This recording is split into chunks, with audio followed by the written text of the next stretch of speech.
మంచి మూవీ ఇది. ఓవరాల్గా మంచి కామెడీ టైమింగ్స్ అంత బ్రహ్మాండంగా ఉంది. అందరు కలిసి బ్రహ్మాండంగా చూడొచ్చు మూవీని.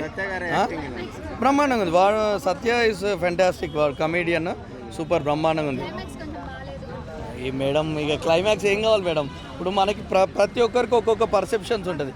ఆ పర్సెప్షన్ బేస్ మీద ఈ క్లైమాక్స్ ఇలా ఉంటే బాగుంటుంది, అలా ఉంటే బాగుంటుంది అని కాదు కదా. ఒక డైరెక్టర్ ఒక మూవీ తీసినారు, దాంట్లో what good what best we can see అనేది చూసుకోవాలంతే. మెసేజెస్ ఏముంటాయి మేడం? మూవీస్ నుంచి మెసేజెస్ ఏం తీసుకుంటారు? మెసేజెస్ కావాలంటే మెసేజ్ ఓరియంటెడ్ బుక్స్ చూసుకోండి, భగవద్గీత, రామాయణము, సమ్ అదర్ బుక్స్ చూడండి. సినిమాల నుంచి మెసేజ్ ఏం కావాలి? Cinema is for entertainment purpose. బ్రహ్మాండంగా ఒక ఎంటర్టైన్మెంట్ పర్పస్ 2.5 hours మూవీని హ్యాపీగా ఎంజాయ్ చేసి దాంట్లో ఉన్న ఆ పాయింట్ ఆఫ్ వ్యూలో దాని నుంచి మోటివేషన్ తీసుకొని, ఇప్పుడు టెర్రర్ మూవీస్ ఉంటాయి, హారర్ మూవీస్ ఉంటాయి, దాని నుంచి మనం ఏం తీసుకుంటాం? మోటివేషన్. ఏం మెసేజెస్ కావాలి? మ్యూజిక్ బ్రహ్మాండంగా, భీమ్స్ గారు బ్రహ్మాండంగా మ్యూజిక్ బ్యాక్గ్రౌండ్ కానీ సాంగ్స్ కానీ బ్రహ్మాండంగా ఉన్నాయి. బోరింగ్ అంటే కొంచెం లాగ్ ఉంటుంది. అందరూ ప్రశాంత్ నీళ్ళలాగా తీయాలి, అందరు రాజమౌళి లాగా తీయాలి అని అంటే కాదు. ఇప్పుడు మీ లోపల ఒక స్కిల్ ఉంటుంది, వాళ్ళ లోపల ఒక స్కిల్ ఉంటుంది. ఎవరి ప్రొడక్షన్ వాళ్ళది, అంతే తప్ప నేను 3 ఇస్తాను. 3 out of 5. Thank you. భక్త మహాశైలకు విజ్ఞప్తి అని ఎందుకు చెప్పారంటే, ఎన్నో టెంప్టేషన్స్ ఉంటాయి, బట్ మీ ఫ్యామిలీ లైఫ్ స్టెబిలిటీ చూసుకోండి, సొసైటీలో మీ ఇమేజ్ చూసుకోండి, మీ మనసులో ఉండే చిలిపి వ్యక్తి ఎటువంటి డిస్టర్బెన్సెస్ చేసినా కేర్ఫుల్గా ఉండండి అని ఒక గుడ్ మెసేజ్ చాలా ఎంటర్టైన్మెంట్ వేలో చాలా తమాషాగా తీసుకెళ్తూ చెప్పాడు. అట్ ద సేమ్ టైం ఒక కమర్షియల్ సినిమాకి, ఒక సంక్రాంతికి ఆడియన్స్ వచ్చి చూడాలనుకుంటే ఏమేమి ఉండాలనుకుంటారు అంటే కొంచెం family sentiment, wife and husband romance, అలాంటివన్నీ చూపిస్తూ చాలా చక్కగా తీసుకెళ్ళాడు. ఎస్పెషల్లీ మాటలు, డైలాగ్స్ మీద ప్లే చేశారు, ఆర్టిస్ట్ పర్ఫార్మెన్స్ మీద ప్లే చేశారు. అండ్ అంటే ఇప్పుడు చెడు అనేది ఏంటో చూపిస్తేనే కదా మనం మంచి అనేది ఏంటో చెప్పగలం. అంటే అందుకని ఫస్ట్ ఒక మిస్టేక్ అంటే ఎవరు మిస్టేక్ చేయకండి అని చెప్తూనే, అంటే ప్రాక్టికల్గా మాట్లాడదాం మనం. ఇవాళ అబ్బాయిలు జెంట్స్ ఎవరు, పెళ్ళైన వాళ్ళు ఎవరు తప్పులు చేయట్లేదా? అలా లేదు కదా. సమాజం ఉన్నదే ప్రాక్టికల్గా ఉన్న ప్రాబ్లమ్ని చెప్తూ దాని నుంచి భర్తలు ఎలా తప్పించుకోవాలి, ఇటువంటి సిచ్యువేషన్ జరుగుతున్నప్పుడు భార్యలు ఎలా హ్యాండిల్ చేసుకోవాలనేది ఒక ప్రాక్టికల్ వేలో చెప్పాడు. మోరల్స్ అందరూ మాట్లాడతారు, ఎవరన్నా అందరూ సమాజంలో అందరూ మోరల్గా ఉండగలరా నిజంగా? Is it really possible? It's not. ప్రాక్టికల్గా ఉన్న ప్రాబ్లమ్ని కరెక్ట్గా ఒక కామిక్ వేలో హ్యాండిల్ చేస్తూ ఒక మంచి మెసేజ్ ఇచ్చాడు. So it's a fantastic movie. ఖచ్చితంగా లేడీస్ కూడా నచ్చుతుంది. ఎందుకంటే ఎటు మిస్టేకులు చేస్తే ఒక అందమైన ఒక సౌందర్యవతి లాంటి అందమైన భార్య కాళికాదేవిగా అవతారం ఎత్తి ఎలా కాలి కింద తొక్కుతుందో ఒక భయం ఉండాలి మగాళ్ళందరికీ అన్న వేలో ట్రీట్ చేసి బ్రహ్మాండంగా చూపించాడు. మూవీ అయితే ఎక్సలెంట్ ఉందండి. రవితేజ యాక్టింగ్ చాలా బాగుంది. Full length comedy movie, family అందరూ వచ్చి చూడదగ్గ మూవీ. ఎందుకంటే ఇది ఓరియంటెడ్, ముఖ్యంగా ఏంటంటే భార్యాభర్తలు, ప్రతి భార్య భర్త వచ్చి చూడాల్సిన సినిమా. Message oriented. ఇప్పుడు భార్యకి తెలియకుండా భర్తలు చేసే పనులేంటి, అలా చేస్తే భార్య ఎలా రియాక్ట్ అవుతుంది అనే విషయం చూపించారు. అంటే చాలా మంది లేడీస్ కి ఇందులో ఇచ్చిన మెసేజ్ నచ్చట్లేదు. సో దాని గురించి ఏం చెప్తారు? మెసేజ్ లేడీసే ఇచ్చారు మేడం. మెసేజ్ ఇచ్చిందే లేడీస్. అంటే ఇప్పుడు ఇప్పుడు భార్య తప్పు చేస్తుంది, భర్త తప్పు చేస్తుంది, దాన్ని ఎలా కవర్ చేసుకుంటారు అనేది మనకి సొసైటీలో జరుగుతున్న విషయం. కానీ జరిగిన దాన్ని ఓపెన్గా ఒప్పుకుని నేను ఇది చేశాను, మనం ఇలా ఉందాం అనే మెసేజ్ ఇచ్చారు. అది గుడ్ అన్నమాట. ఈ సంక్రాంతికి super hit movie. Family music చాలా బాగుంది, ప్రతి సాంగ్స్ బాగున్నాయి, డాన్స్ బాగుంది, కాస్ట్యూమ్స్ కానీ లొకేషన్స్ అయితే హైలైట్ సినిమాకి. అది మన కార్తీక దీపం సీరియల్లో ఈ అన్ని బిట్లన్నీ తీసుకుని సాంగ్ చేశారు. అది హైలైట్ సాంగ్. ఇంతవరకు ఏ సినిమా ఇండస్ట్రీలో ఏ సినిమాలో కూడా ఇలాంటి క్లిప్పింగ్ లేదు. ఈ సాంగ్ రాలేదు, ఈ టైప్ సాంగ్. కానీ ఎక్సలెంట్గా ఉంది మూవీ. కాకపోతే ఏంటంటే కొంతమంది లేడీస్ ఏమన్నారంటే ఇది పిల్లలు చూడకూడదు, అది ఇది అన్న. మెయిన్ కిడ్స్ని తీసుకురావాలి ఈ సినిమాకి, అంత ఎంజాయ్ చేస్తారు, అంత కామెడీ ఉంది. ఇద్దరు హీరోయిన్స్ ఎలా చేశారు? హీరోయిన్స్ మాత్రం ఎక్సలెంట్ మేడం. ఎందుకని రీసెంట్ గా వస్తున్న ప్రతి సినిమాలో ఇద్దరిని ముగ్గురిని పెడుతున్నారు హీరోయిన్స్? అంటే యాక్చువల్గా ముగ్గురిని పెట్టమంటే కథను బట్టి డిమాండ్ చేయటం. ఈ కథకి ఇద్దరు ఖచ్చితంగా కావాలి. భర్త మహాశైలికి విజ్ఞప్తి అంటే ఇద్దరు కావాలి. కనుక రవితేజ తీసుకున్న స్టోరీ మంచిది, డైరెక్టర్ కూడా స్క్రీన్ ప్లే బాగా చేశారు. ఎక్కడా కూడా వల్గర్ లేదు, ఫ్యామిలీ ఓరియంటెడ్. ఈ సంక్రాంతికి ఫుల్ మీల్స్. కాకపోతే ఏంటంటే వచ్చే ప్రతి ఒక్క డైరెక్టరు రవితేజని ఎలా చూపించాలనుకుంటున్నారు అలా చూపించలేకపోతున్నారు. చాలామంది ఎవరైనా సరే రవితేజ అనేది ఒక చిన్న హీరో అనుకుంటున్నారు, కానీ రవితేజ చాలా ఆయన ఎనర్జీ లెవెల్స్కి, ఆయన చేసే పర్ఫార్మెన్స్కి ఆయనకు మంచి మంచి డైరెక్టర్స్ చాలామంది ఉన్నారు. కానీ ఆయన కొత్త వాళ్ళకి ఛాన్స్ ఇచ్చి ఆయన మీరు డైరెక్టర్స్ ప్రూవ్ చేసుకోవాలి, అది ఆయన ఎలా చేయాలి ఏంటి. కూడా చూడడం జరిగింది, కామెడీగా ఉంది, బాగుంది కదా, మీకు ఎందుకు నచ్చలేదు? నచ్చలేదు అని అనట్లేదు మేడం, నచ్చింది, సినిమా బాగుంది, ఓకే. మరి అంత బాగుందని కాదు, అంత బాగలేదు అని కాదు. ఏదైనా సరే డైరెక్టర్ చేతిలోనే ఉంటుంది. రవితేజ అనేది ఆయన ఎనర్జీ లెవెల్స్, ఆయన యాక్టింగ్ లెవెల్స్ వేరే ఉంటాయి, చాలా బాగుంటుంది అనేది. ప్రతి మూవీ ఆయన బాగానే ఉంటాయి.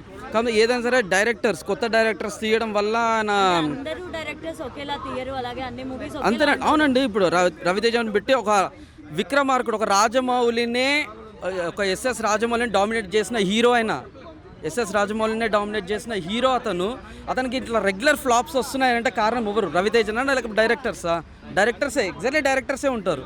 వాళ్ళు ఈయన ఎలా అంటే ఫస్ట్ ఇండస్ట్రీలోకి రావాలి అని అంటే ఆయనను వాడుకుంటున్నారు, అంతా ఆయన వాడుకొని ఇండస్ట్రీలోకి వస్తున్నారు. మిరాయి దానికంటే ముందు తీసిన సినిమా అయిన ఈగల్ ఫ్లాప్, తర్వాత తీసిన చెప్పండి అడగండి. పర్వాలేదండి, చూడొచ్చు, ఫ్యామిలీ ఆడియన్స్ చూడొచ్చు. కానీ హయ్యర్ ఎక్స్పెక్టేషన్స్ పెట్టుకుని మాత్రం దయచేసి సినిమాకి రాకండి. సో అన్ని సినిమాలు సూపర్ హిట్ అవ్వాలంటే కావు. సో మన వరశంకర వరప్రసాద్ గారు సూపర్ హిట్ అయ్యింది, సంక్రాంతి బలిలో నిలిచింది. కానీ ఇది నిలిచకపోవచ్చు, కానీ చూడండి, అన్ని సినిమాలు ఆదరించాలి, అందరు ఆడియన్స్ రావాలి. బేసిక్గా ఏంటంటే రవితేజ గారు అనగానే మాస్ లేదంటే ఫైట్లు అవి బాగా హయ్యర్ ఎక్స్పెక్టేషన్స్ ఉంటాయి, కానీ అన్నీ అలా ఉండవు కదండి. సో కొత్త జానర్లో తీశారు, ట్రై చేశారండి. ఇప్పుడు కొత్తగా కామెడీ పండించడం ట్రై చేశారు కానీ అవ్వలేదు. సో చూడొచ్చు, పర్వాలేదు. సో రవితేజ గారు ఫ్యాన్స్ మరి పక్కా చూస్తారు. అలాగనే అందరూ రండి. ఎందుకంటే ఇవాళ అంత జనాలు కూడా మీరు చూసారు, అంత జనాలు కూడా కనపడలేదు. సో అదండి, మిగతా ఎలిమెంట్స్ అన్ని ఎలా అనిపించాయి? పర్వాలేదు సార్, అదే చెప్తున్నాం కదా, మనం ఒకసారి చూడొచ్చు, ఒకసారి చూడదగ్గ సినిమా. సో రవితేజ గారు అంటే మాస్ లేదంటే క్లాస్ అలా ఎక్స్పెక్ట్ చేసి పెట్టుకుని రాగండి దయచేసి. అన్ని ప్రభాస్ లాగా బాహుబలి తీయాలంటే ఏ డైరెక్టర్ తీయలేడు, ఎవరి వల్ల కాదు. ఎలా అనిపించింది? ఫస్ట్ ఆఫ్ ఆల్ నేను ఒక ఫ్యాన్గా డిసప్పాయింట్ అయ్యాను.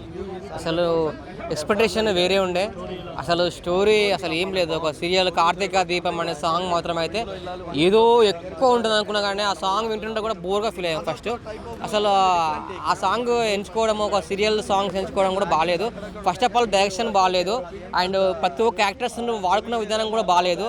అసలు నిజం చెప్పాలన్న సినిమానే బాగాలేదు. స్టోరీ బాగుందండి, కొంచెం కామెడీ అంతా పండిద్దాం అనుకున్నారు, కామెడీ లేదు. సినిమా చూడకపోతే చూడలేని చెప్పండి, చాలా మంది డిసప్పాయింట్లో ఉన్నారు. అసలు మాస్ లెవెల్లో ఒక మన మాస్ మహారాజా ఆ టైప్లో ఉండాలి, ఒక లెవెల్లో ఉండాలని అనుకున్న విక్రమార్కుడు లెవెల్లో ఉంటే వేరే ఉంటుందండి. అంటే మూవీలో రవితేజ చెప్పారంట కదా, సో ఇంతకు ముందంతా ఫైటింగ్ సినిమాలు అవన్నీ చేశాను, సో బోర్ కొట్టి కామెడీ మూవీ లాగా. కానీ ఒక మాట చెప్పాలా, రవితేజ గారు మీకు ఫ్యామిలీ మూవీ సెట్ కాలేదు సార్. ఫస్ట్ ఆఫ్ ఆల్ ఎందుకంటే మీరు అన్ని ఒక మాస్ లెవెల్లో ఉన్న సినిమాలు బాగున్నాయి, కానీ ఏంటంటే మీరు ఒక ఫ్యామిలీ ఫ్యామిలీ జోనర్లో అనుకున్నారు, కానీ ఫ్యామిలీ జోనర్లో ఉన్న స్టోరీ బాగాలేదు. ఫస్ట్ ఆఫ్ ఆల్ ఏదైనా రొటీన్ స్టోరీ ఉంది, ఏదో పెళ్ళైన తర్వాత భార్యను వదిలిపెట్టి వేరే చూసుకోవడము అవసరమా? రొటీన్ డైరెక్టర్ తప్ప అంటే యాక్టర్ కూడా చూడాలి కదా, ఆయన ఏం చేస్తున్నారు, ఎలాంటి మూవీస్ చేస్తున్నారని. I don't want to blame one actor or director or anybody, it's a whole team, they failed. I'm sorry. అంటే ఏం ఫెయిల్ అయ్యాయి, ఏం ఎలిమెంట్స్ నచ్చలేదు? అసలు స్టోరీయే లేదు, there is no story. Why a man is justifying for his mistakes, there is no proper.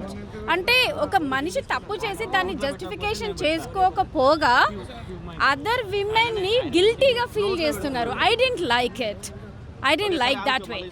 Yeah, Teja గారు ఇలాంటిది సెలెక్ట్ చేసుకుంటారని అస్సలు ఎక్స్పెక్ట్ చేయలేదు.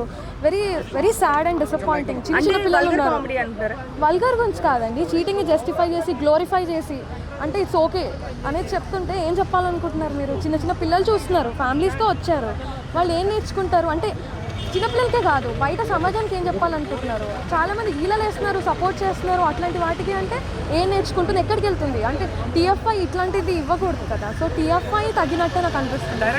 అంటే ఇంట్లో ఇల్లాలు వంటింట్లో ప్రియురాలు మూవీ చూసాం కదా అంతకుముందు, ఇట్లాంటి కూడా అంటే ఈవెన్ క్లైమాక్స్ వి థాట్ సోది రొటీన్గా ఎమోషనల్గా వెళ్ళిపోద్ది అనుకున్నా, అక్కడ కూడా కామెడీ పండించిన డైరెక్టర్. సో అది కొంచెం మెచ్చుకోవచ్చు.